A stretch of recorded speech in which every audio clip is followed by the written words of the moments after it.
Hello and salam alaikum to the audience out there. This is Dr. Amina Al-Deen with Muslim Network TV and the program Critical Talk. We're investigating Cuba, and Cuba is not a quick story to tell. It the Cuban people have had a lot of hardship, mostly due to American sanctions, but also the history, a little bit of the history, is important for us to delve into today. In addition to what is going on on the ground in various cities in Cuba and in Miami. I have with me today to discuss this Dr. Felix Masud-Piloto, and I would like to welcome him aboard. He is an historian and a retired emeritus professor from DePaul University and a Cuba expert. Welcome. Hey, well, thank you. I mean, I'm trying to think of where to start, and I think in some ways we need to start with Kennedy, if you could, and tell us what was going on. And I know that this is not where the hardship started, but tell us a little bit about those times for our audience that is too young to know. yeah. Well, Kennedy won the election of 1960 and became president in January 1961. Now, the Cuban Revolution triumphed in January of 1959. So Kennedy is going to inherit whatever policies the Eisenhower administration had put in place. The Hmm. Eisenhower administration was not happy with the Cuban Revolution because for years they supported financially and militarily the dictatorship of Fulgencio Batista.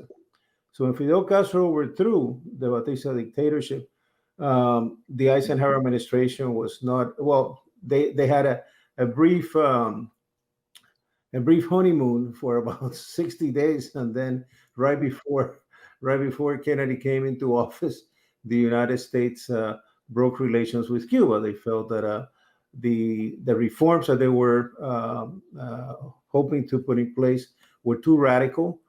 Cuba vowed to eliminate the monopoly the foreign companies, mostly Americans, had over the Cuban economy, which was like a stranglehold over that economy. And so when Kennedy came in January of 1961, the invasion of Cuba had already been planned, and all he was waiting for was for the American president, the new American president, to go ahead and give the go ahead, which he did, and that was in April of 1961. A force of about 1,500 Cubans that had already come to exile in the United States invaded Cuba with the full support of the U.S. government, State Department, CIA, you name it. And that's what Kennedy was hoping to overthrow the government then and go back to square one, go back to Batista without Batista. But nonetheless, what happened is that the invasion failed within 72 hours. It had been defeated, and it was a huge triumph for the Cuban Revolution that claimed, and they were right to do this, that it was the first time that the U.S. imperialism had been defeated militarily in in the Western Hemisphere, in Latin America, and that was of course true. The United States had a long history of more than 100 military interventions in almost every country in Latin America, and this is the first time that it was stopped. And from that, relations went from bad to worse, including the already United States was blocking a lot of the economic aid that Cuba received and all the trade agreements. But in February of 1962, it was made official. Kennedy signed an executive order calling for the total blockade of Cuba, basically no medicines, nothing included, and that is going to remain that way. That embargo or blockade, which Cuba calls it a blockade, until 1997, when the Clinton administration is going to codify it into law. So the embargo today, or the blockade, is a U.S. law, meaning that regardless of everything that we're doing, and believe me, and I can tell you a lot about some of the efforts that are being made to have it lifted, it cannot be done unless Congress does as a regular law. And given Wait a this, minute. Wait a minute. Wait a minute. Wait. How can you? Well, let me go back to so Cuba had been like the playground we see in The Godfather, yeah, yeah, where casinos, the money, the booze, the women, and money is being taken out of Cuba, right? right. Then we have a revolution. And just for the sake of history, as you've taught me so often, what was it that Castro brought? What did he want to do? What he wanted to do was to make Cuba Cuban. At that time when the Batista regime, well, the United States penetration into the Cuban economy went back to the 19th century after the United States intervened in the Cuban War of Independence in 1998 and made it basically a colony of the United States. And Ah, okay. so that goes back to the 19th century, and that, in that sense, the United States had almost had veto power in many of the things that the Cuban government did, especially in the economic realm. Uh, Really? yeah, Cuba had actually a revolution before Fidel Castro in 1933, a coalition of forces that included the Communist Party among them, the all democratic forces in the island, the business organizations actually overthrew another dictator that was then in place, and then they proceeded to go ahead and try to carry out some of the reforms they wanted to nationalize some of the things to get to lower or eliminate U.S. influence in the economy. That ended up in an unfortunate frustration of those progressive forces. In 1940, there were elections, and the man who won that election was Fulgencio Batista, the dictator that you'll see later during the Godfather years and in the 1950s. And Batista actually was responsible for putting in place the 1940 Constitution of Cuba, which was pretty progressive constitution, but it Oh, was but it was just on paper. It followed pretty much the model of the United States, but okay. most of the things were not followed. And there was another, again, a lot of frustration about those who have made that revolution or had the aspirations of creating a better Cuba, and they will have to wait and wait and wait. In the meantime, Batista is going to return to power. He's going to be an absolute dictator, very brutal. You talk about violations of human rights. People were found dead in the streets almost every night. And Fidel Castro was the madman, quote unquote, as he was called then, that to challenge Batista. He did that from day one, and this begins actually in 1953 when Fidel Castro attacks a military installation in Cuba, the second largest military installation, with a group of less than 100 people, men and women, and that ended in failure. So he's going to be sentenced to 15 years in prison. And because of what was going on at the time, in order to legitimize Batista's dictatorship, he gave an amnesty, political amnesty, and released the people who had tried to overthrow the government then. And Fidel Castro is going to immediately get out of Cuba. He went to Mexico, where he organized a group of folks that were willing to invade Cuba and overthrow the dictatorship, including Ernesto Che Guevara, who he met in Mexico, and he joined the expedition. And they did that. They invaded Cuba in 1956, and then there was a civil war, basically between the forces of Batista and the rebels headed by Fidel Castro. And that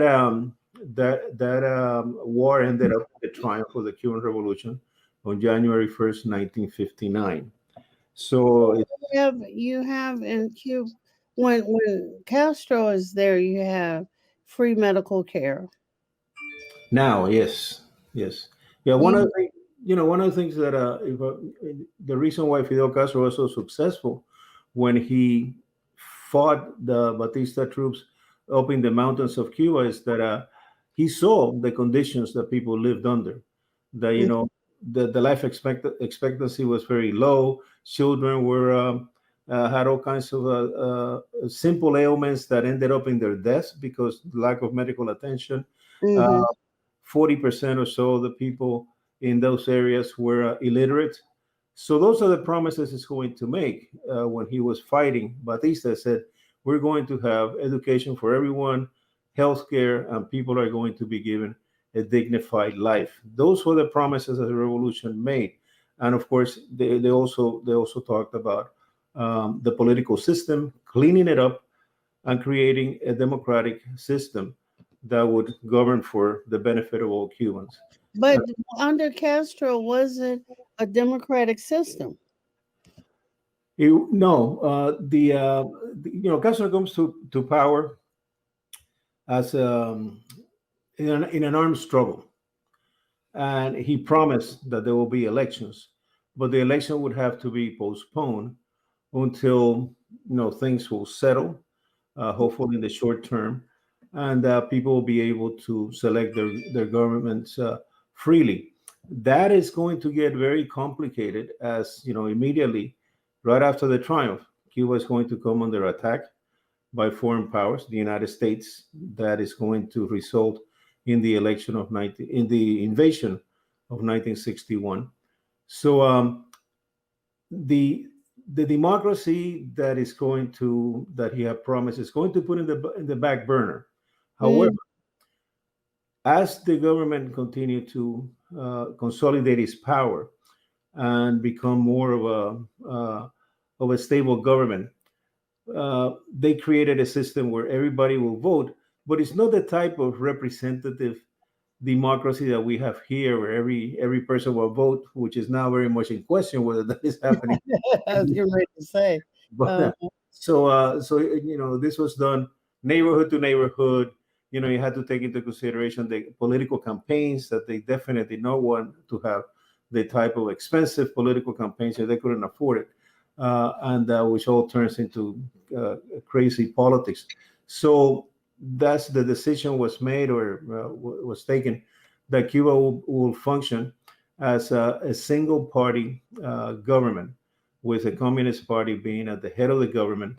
And then there will be, it was going to take like almost 20 years to have it all institutionalized into the way that it's structured now. So, we can argue back and forth about democracy. What exactly does democracy mean? The Cuban government, and especially Fidel Castro was when he was alive, he said, look, the Cubans are more free as far as the rights of human beings than anybody else. They have free education, free healthcare, secure housing, secure employment. So he said, if you want to look that, because he was always attacked about violating human rights. I said, well, how do you define human rights? You give the person a right to vote, and then let that person starve or die of a simple illness because he cannot afford a doctor. So those are semantics in a way, but at the same time, the real discussions that are going to be taking place throughout this 60 years. I think that is a lesson in political science along with a history lesson. Let us take a brief break now. And when we come back, I would like to see what has happened with the demise of Castro, the elevation of his brother, and then the takeover by the current president. This is Dr. Amina Al-Deen with Muslim Network TV and the program Critical Talk, and I'm talking about Cuba with Dr. Felix Masud-Piloto. We'll be right back.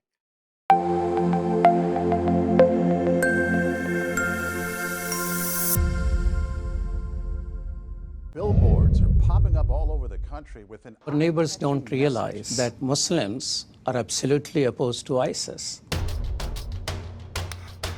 Salam. My name is Abdul Malik Mujahid. I'm an imam in Chicago. 16 shots! No peace! No justice! So how do we bring up the energy which can really have an impact on the world? You need to build bridges of understanding among people, and we need to have America moving forward. That lesson learned has brought the strength of humanity to America, which is the diversity. Mujahid Talks, only on Muslim Network TV. Faithfully connected.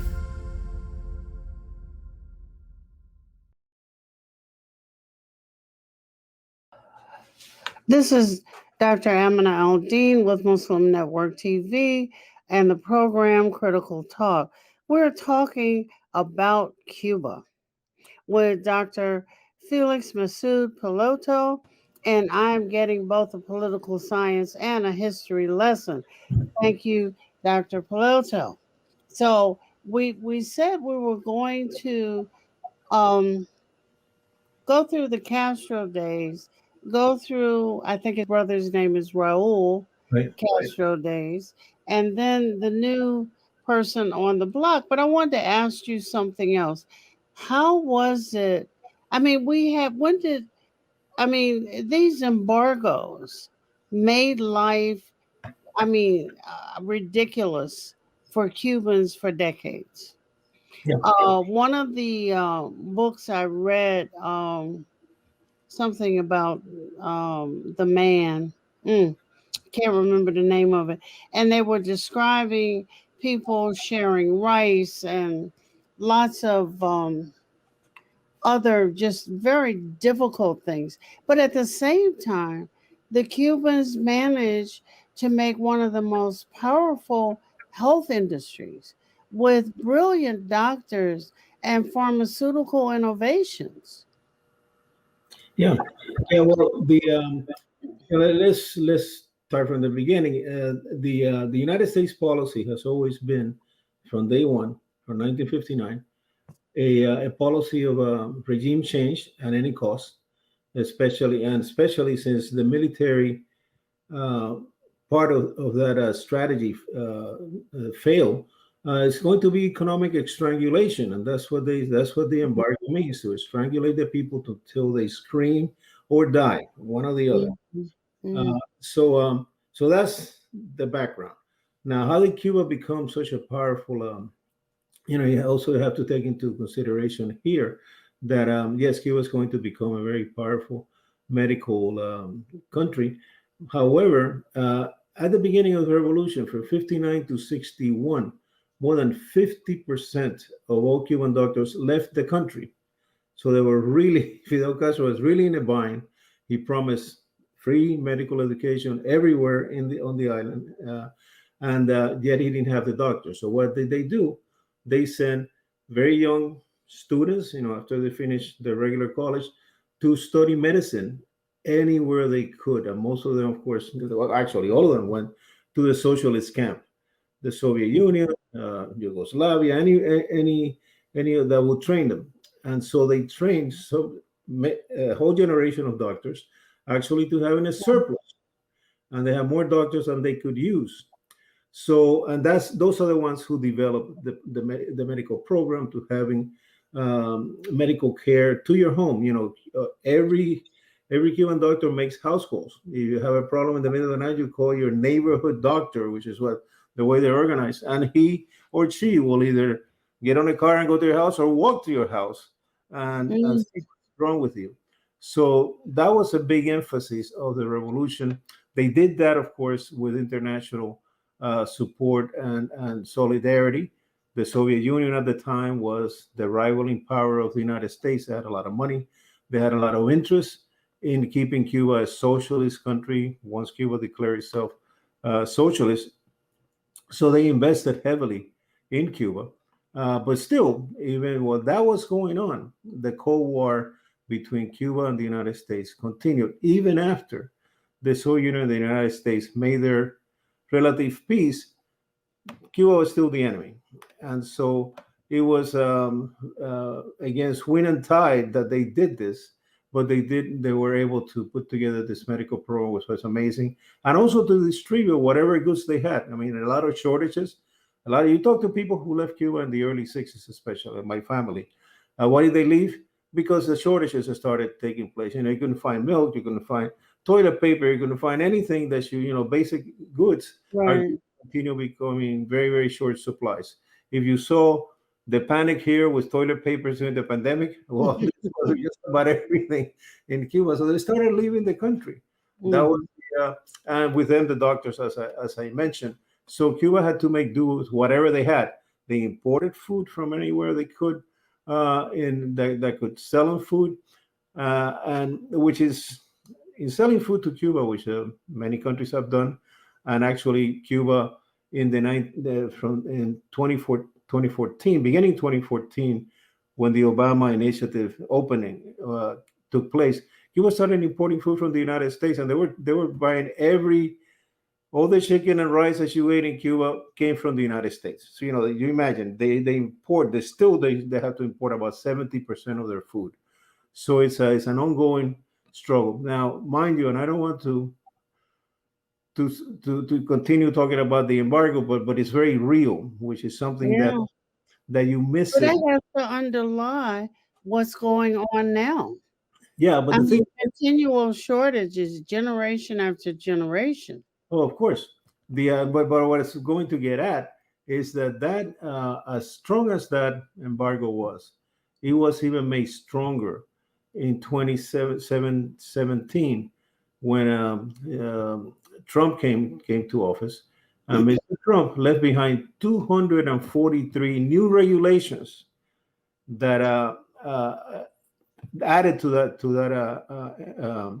blockade. Why? He wanted to erase all the progress that was made in the couple of years that Obama opened up. While Obama was in power, the trips by family, I could go to travel. I went to Cuba many times during that period to visit family, to take students. You had people sending money to their relatives without any limits, and there were collaboration between American scientists and Cuban scientists Mhm. as far as medicine is concerned. So, but even then, part of this embargo or blockade that was codified into law in 1997, that it's got I always tell you read it, but it's like a 500 pages document that for example, if I buy a camera, a Japanese camera in Cuba, or you want to send me a Japanese camera in Cuba, if that camera has more than 10% component of parts made in the United States, I cannot receive it. And I give you that example because there have been cases where students have won a camera. That was a big famous case, and the kid couldn't receive that camera because 10% or more than 10% of those parts, although it's coming from Japan, were made in the United States. And that goes with everything else, with card and on all that. So the people say, well, no, Fidel Castro blamed everything on the embargo. He did not. He was the first one to recognize all the mistakes that Cuba made, the government made, all the problems, and that were made homemade. But you cannot ignore the embargo, which is unfortunately what is happening now in this today. With you watch the demonstrations in Miami. They're calling for, they say no, the embargo has nothing to do with this. These people just want to be free, and Right. we should go ahead, and if we need to invade the country, let's do it, which is the most irresponsible and crazy thing to say. But this is not the common Joe saying that in the streets. These are elected officials, like the mayor of Miami is calling for the invasion of Cuba. So I mean, So he wants his people to die. yeah, basically, and that's what those of us who oppose the embargo say. Listen, you know what invasion means? It means people getting killed. If you have relatives in Cuba, more Right. likely they will die. I don't want my relatives to die, and then Right. especially we're a foreign country. I mean, a civil war is different. If there's going to be Right. a civil war in Cuba, well, unfortunately, that's the way it is. But I don't want another country. In fact, I always argue this, and I believe it's still true. You can talk to anyone in the streets in Cuba that is critical of the government. They hate the government. They hate all the repression with the regulation and so on and so forth. But then you tell them, well, would you like the United States to invade? Say, hell no. He said, if the United States invade, would you take up arms against it? I said, yes, I will. I don't want another country to take over my country, because nationalism Right. is very deeply ingrained in Cuba, going back to the colonial period. That's how, it took us 30 years to fight to get rid of the Spanish. I said 400 years of colonialism. Right. These things. This is, but it's what I mean. How could you think like that? You want the United States, who has put you in a bad situation, now to invade you and kill a bunch of people, and we will wipe you out, and wipe you out. What kind of thinking is that? It's hard to imagine how they come to that, because it would be a different thing if the United States had a good record of Right. building nations that are democratic and free and so on. But just look around the world, anywhere you want around the world, the United States have been involved. It's been a disaster. Look at Afghanistan, the most recent example of what's happening there. It's going to be a Right. huge massacre Right. in the country. So this is a country I that. don't. I'm looking at Cuba. Here is this tiny island, tiny comparatively, and then you have this huge place called the United States, 90 miles away, who wants to erase all of the people there. What do they want to turn it into? An American tropical playground or something, and they got to kill all the people there? Well, look, the thing is, again, this is the United States, the leadership, the political leadership in the United States, and I'm not saying the American people. American people have been wonderful in their support of the Cuban Revolution, for allowing. In fact, tomorrow there's going to be a huge letter, huge in the sense that it's been signed by thousands of people, uh, uh, um, published in the New York Times, calling it's going to be titled Let Cuba Live." And, Mm-hmm. Mm-hmm. and I think that sums it up very well. But if you look at the way the as far as the way people, you're asking me how these people think that the invasion is a solution. Of course, it is not, and they don't. And that's why I get so upset as first as a Cuban who loves his country, and also as a historian. That the first thing that doesn't come, that never comes into the equation, is history. Let's look at the Yeah. history and what's going to happen afterwards. I'm terrified of what could happen if there is an invasion, but I'm also even more terrified, perhaps, of what is going to happen afterwards. Right. There is no plan. Joe Biden, who I feel betrayed by him, although I voted for him and will vote for him again if I have to. But I feel very Well, bad because you the way know, he spoke, he let's said, talk about that a little bit. Let's begin to talk about that. We will probably have to take another break in the middle of it. But why do you feel betrayed by him? because, well, first of all, he's breaking a campaign promise. He said during the campaign that what was going on with Cuba was outrageous, that the Hmm. Cuban people, the Cuban exiles, those of us who live in the United States, have the right to, of course, visit their family. They should have the right to visit their family, if we did until Trump came in, to send money to our family if we want to, and Hmm. to have normal relations, to go back to that brief period that Barack Obama ushered in. And he said he was going to do that in the campaign. It's on videos, everything else. And he hasn't done anything. It's been 6 months since he took office. There have been a lot of great mobilization around groups that want him to move that way. She said, all you want is, you have to do two things. Eliminate the 243 measures that Trump put in, which was not just to hurt the Cuban people even more, and to destroy Barack Obama's legacy, which was it was wonderful in the context of what's happening in Cuba. And Barack Obama did not even, let's be clear on one thing: Barack Obama did not even try to change everything. He said actually he wanted to keep the same objective. And he spoke on Cuban national television live in front of the Cuban government and the Cuban people, and he said the United States have failed in accomplishing what they had to accomplish by this means. That is, in order to get rid of the government by the means that they have with the embargo and all that stuff. He said, we are now ready to try other means. So basically, he said, we still want to overthrow you, but let's try something else, which is what's really Well, wait a minute. yeah. Now, the measures that Trump put in Yeah. Didn't touch the law. The law is still sitting there, right? Right. But Trump added to the severity of the law with all of these measures. I have no clue as to what Yeah. they are, but I can imagine none of them are nice. Right. Let us just for a few minutes talk about what were these measures that Trump put in. Well, look, when Trump came in, he only listened to anything that had to do with Cuba, to the extreme right wing activists in Miami and elsewhere in the United States, also the Cuban right wing government officials like Marco Rubio and even Democrat Bob Menendez were the ones that he listened to. And of course, for them, this was wonderful that they now had the ears of the president to try. And of course, Trump was very interested in eliminating anything good that Barack Obama had done. So they put in all kinds of measures that are insane.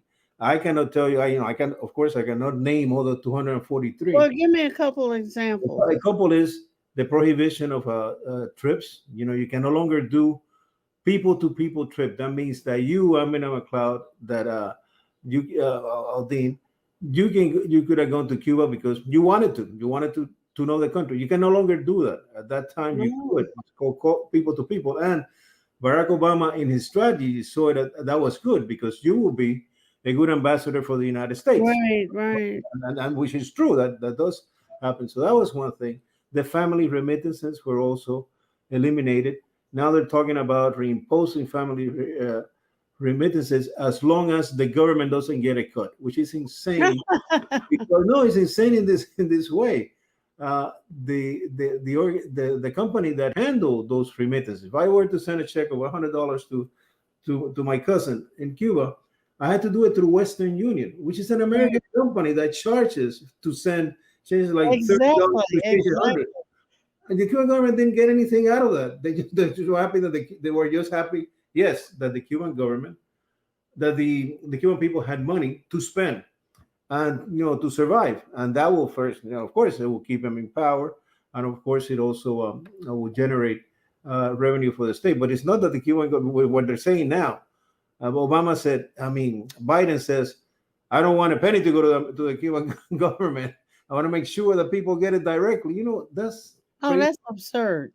And but those are just a couple of things that in those 243, who knows, all kinds of things that the United States cannot help Cuba in any. And they keep bringing back the whole thing that the United States once could help Cuba in vaccinations. And what they don't tell you, and this is the way that the Cuban government responds, they say, look, we don't need your vaccines. What we need are your syringes. Yeah, that's because they cannot get it. They have to get it from the United States. If they get it from the United States directly, they have to have a special license that they will never get. So what solidarity groups are doing they're sending it through third countries. And I contributed money to that, and over 5 million syringes are going to be sent to Cuba by those groups. So that's how that shows that this idea of the embargo reaches every level. And who does it help? Hurt. It hurt the common folks. I have my cousin is asking me to send him milk bottles, reusable milk bottles for his daughter that is about to give birth. I can't. There's no way of sending that to Cuba anymore. Well, let us take another break. This is Dr. Amina Al-Deen. I'm having a very instructive talk about Cuba with Dr. Felix Masud-Piloto for Muslim Network TV and the program Critical Talk. We'll be right back.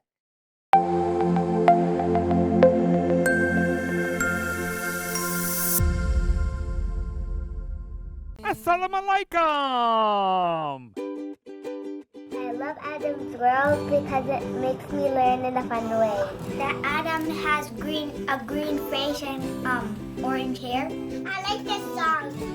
I like how Adam sings. I like Adam's World because it makes me happy.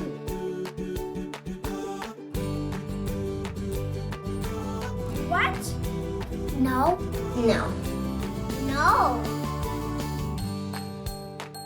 And here's Adam and here's Anissa. Adam is and his sister. Adam is a boy and he is very smart.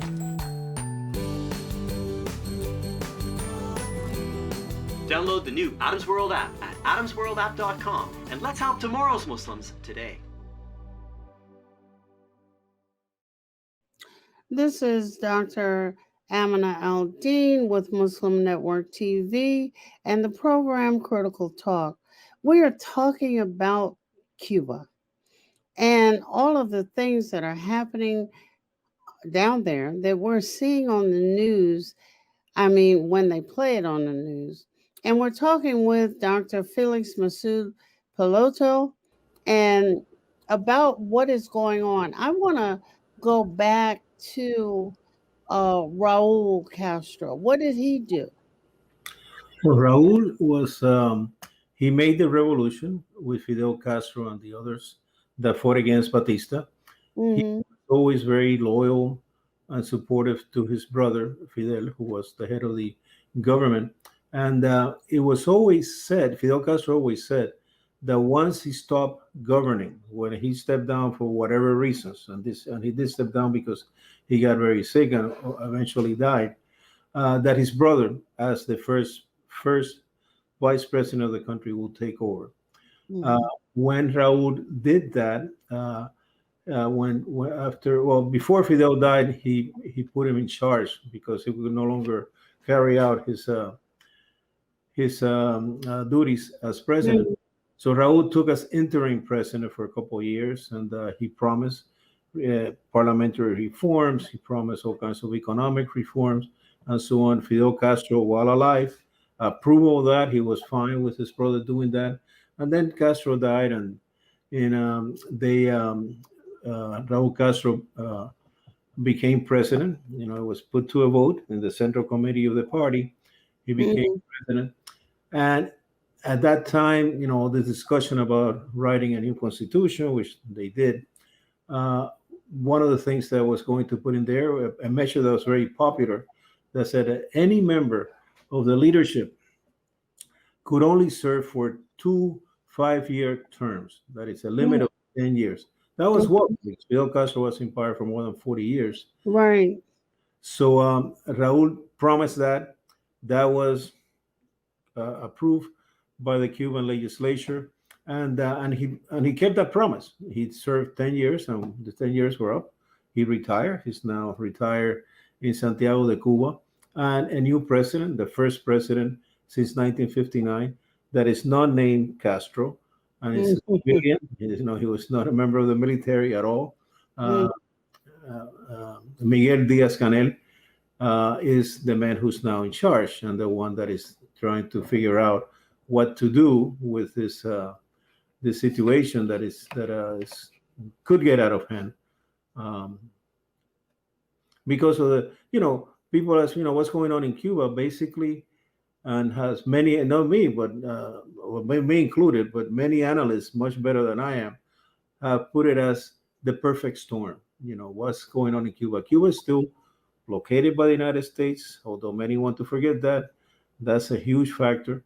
Then you had COVID in the middle of that. Right.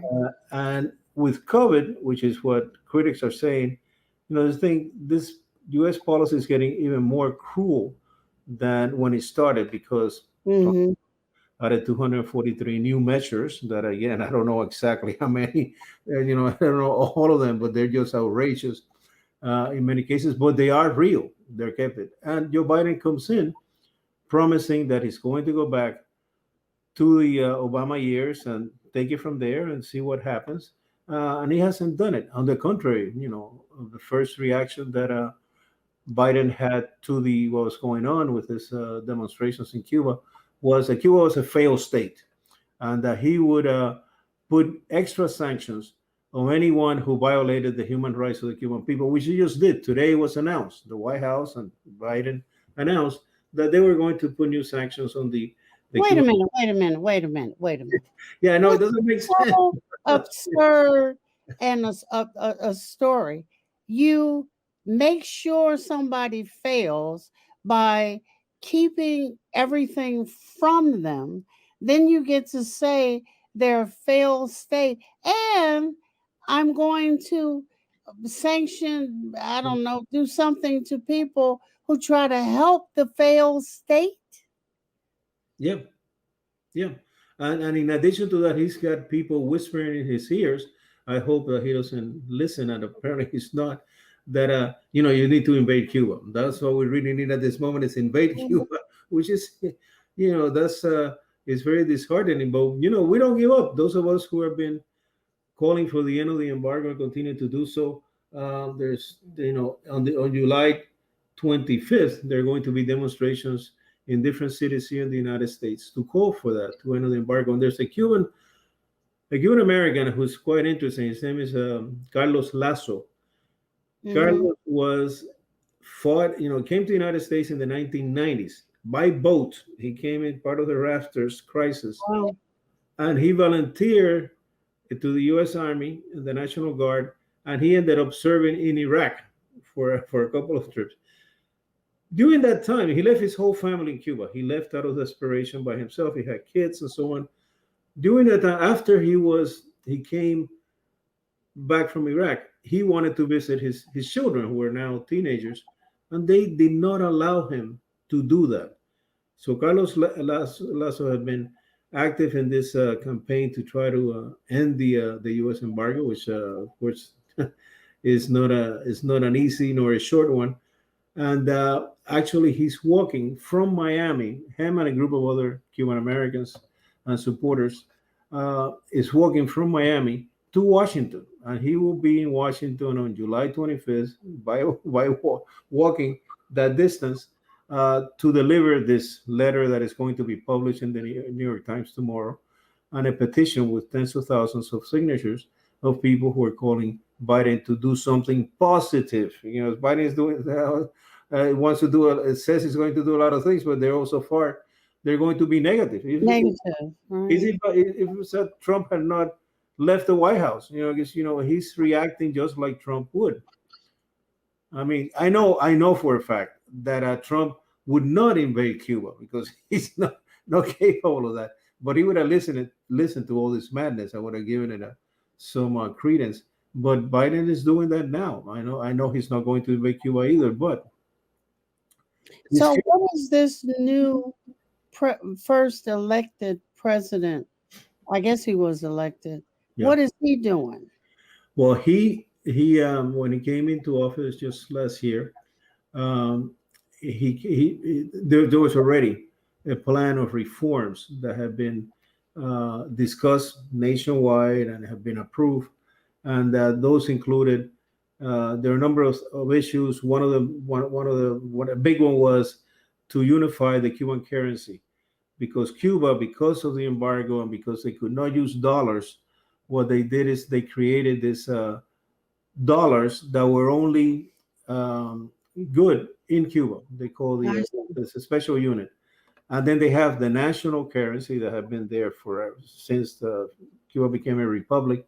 And then the US dollar also circulated. So now they unify that, and now only Cuban pesos are going to be used. Now that was a big thing, and it created all kinds of things. But what happened, one of the side effects of that is that inflation went up, and now prices are sky high. And that creates a lot of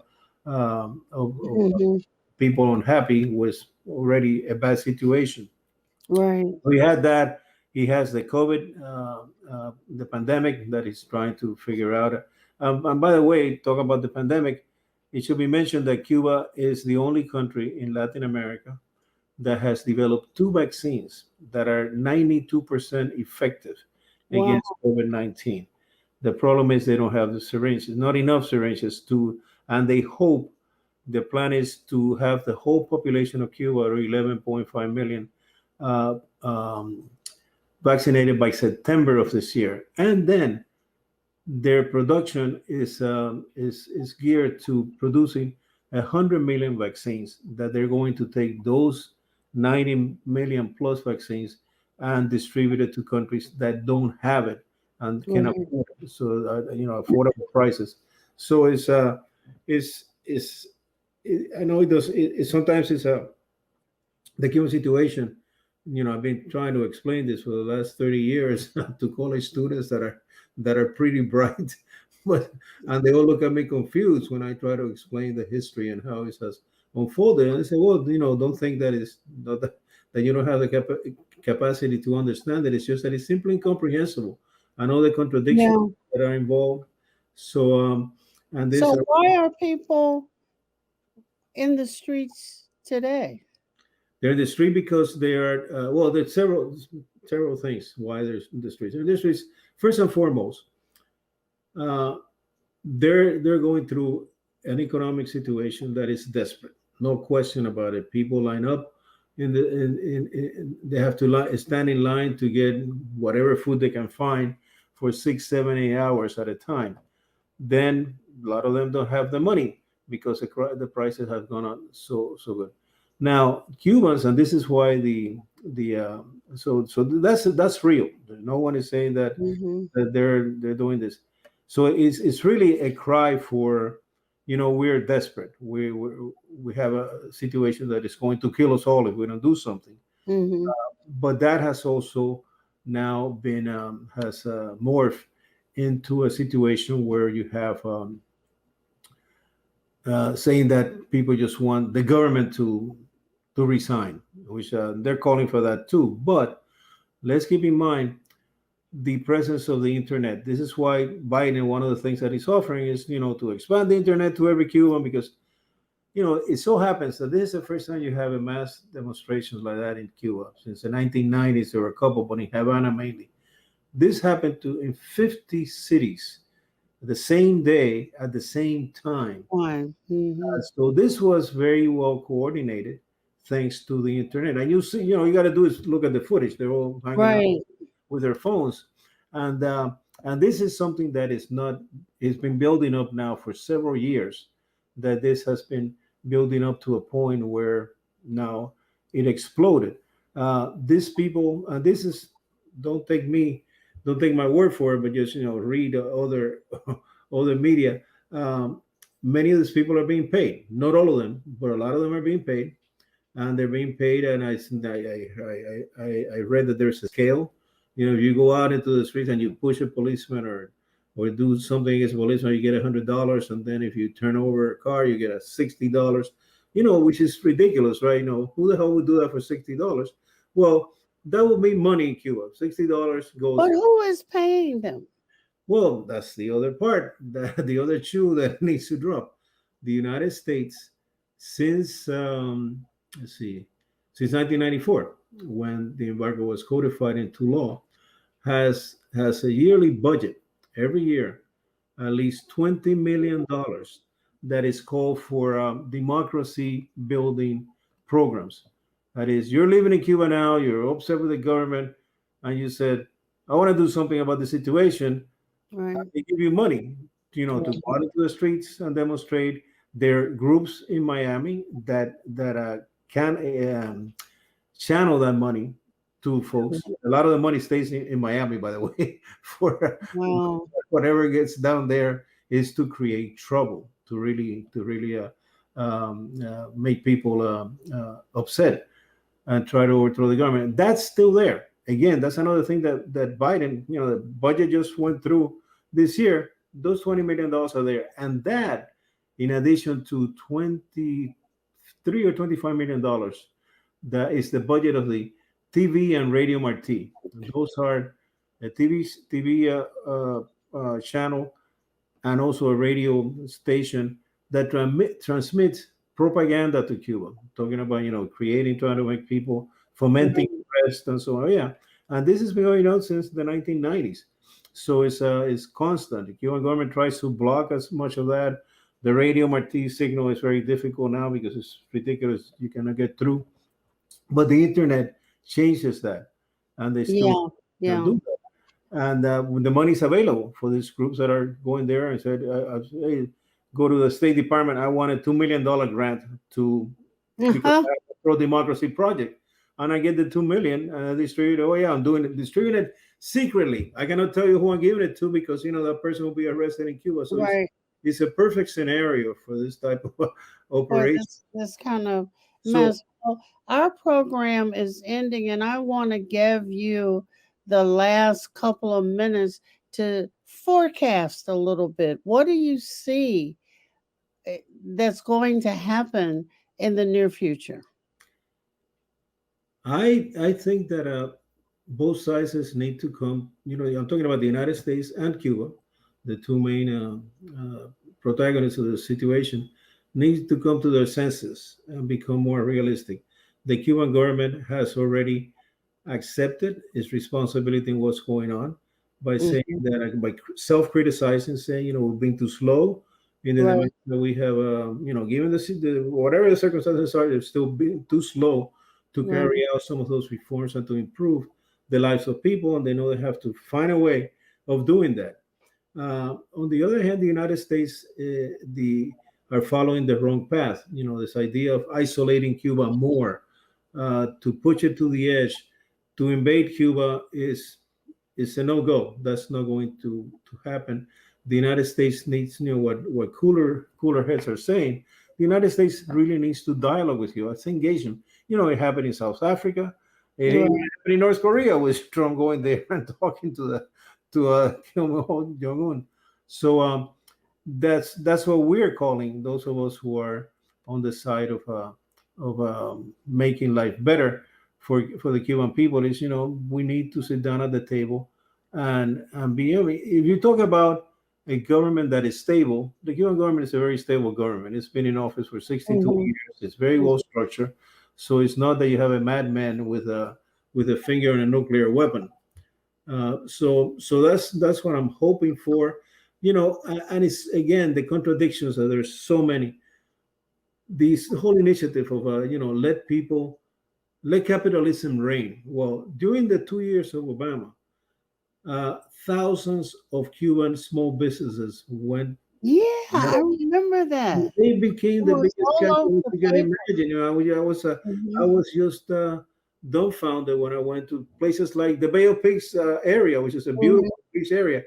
The hundreds of new houses that were for rent and the restaurants that were being opened, and that happened throughout the country. People were resourceful. They're killing this, yeah.